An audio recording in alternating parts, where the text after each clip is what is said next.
Chris Chapman, Ryan the Hockey Guy Wallace here with you. Something very, very special here on the LV Sports Network. We're with Mike Bolt, who is the keeper of the cup. And you're talking about the cup being special. I'm just well, no. You're special too, I think, right? I mean, you get to carry around the cup. I mean, you are the man when it comes to the Stanley Cup, right? You're like the keeper of it. So we're gonna obviously ask you a couple questions, but I mean, I guess the first thing is, what's the weirdest thing someone has ever done when they've won the cup and they've gotten to spend their day with it? Maybe not the most ridiculous. I guess, yeah, the most ridiculous thing. I mean, maybe someone throwing it out a window, anything crazy like that.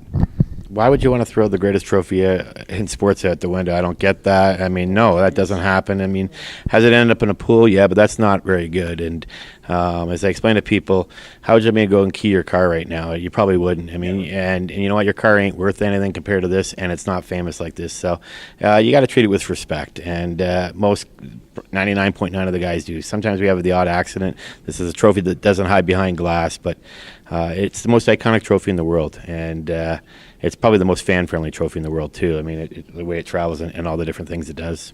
One of the things that I wanted to talk to you about, you said respect and tradition. Obviously, the players, if they're in the game and they haven't won it, they're not going to touch it. Where do you fall with maybe media and fans alike? Should fans be able to touch it? Should media that cover teams, should they be able to touch it?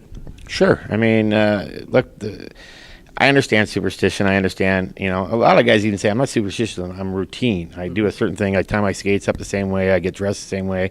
I drive to the rink the same way. It's more routine. I mean, there are the superstitious guys. But, look, you touch it and it doesn't work out here for the team, it's not your fault. This is a sport where the best team wins. I truly believe that. I mean, it's a 7-game series, 4 rounds. The team that gets the hoist really is the best team in the National Hockey League at the end of the year. And getting up close to this, there's a lot of different dings, a lot of different things that you see that you don't get to see when you just see the cup awarded. Every one of them seems to tell a story. What are some of your favorite stories from being the keeper?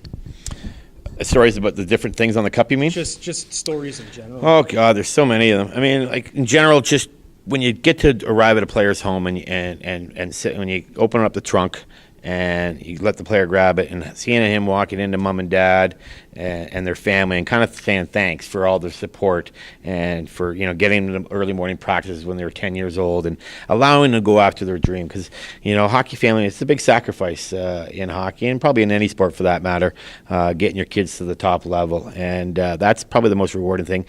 On an individual thing, I mean, there's so many different stories. I mean, where do I start? Like Andrew Ladd taking it on top of a mountain in the early morning and catching the sunrise with a Chicago Blackhawks jersey on, to you know, a guy having a parade with it down his hometown, to guys going golfing with it, you know, having it on the tee box when they're about to tee off or in the golf cart.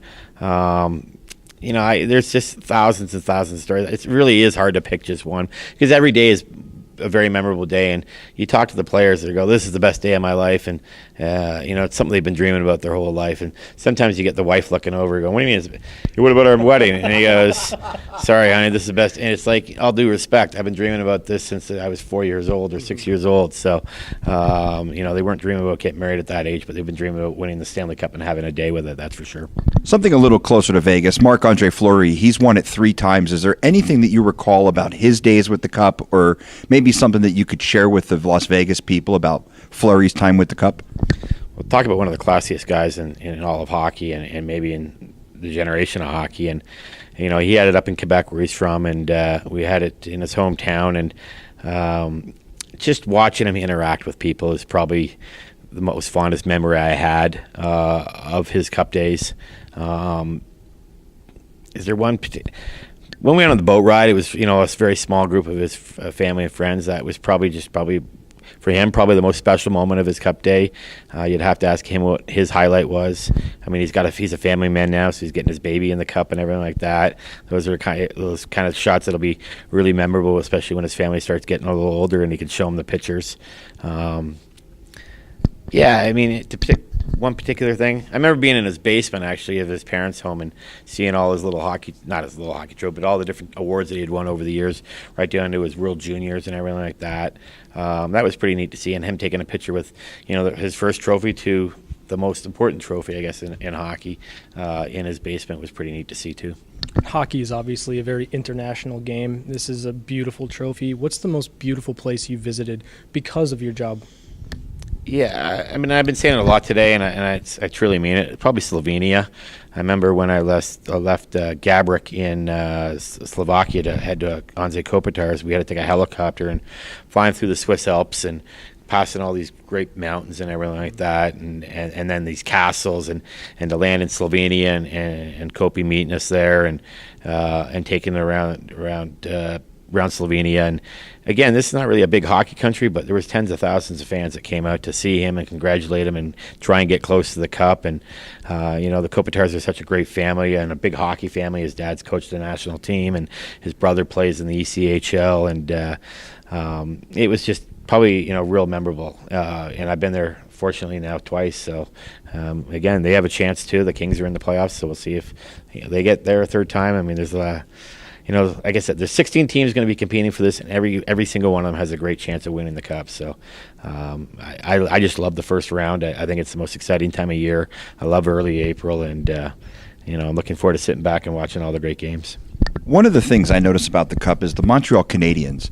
Obviously, their name is on it multiple times, but sometimes they're listed as the Montreal Canadiens, and other times they're listed as Hockey Club of...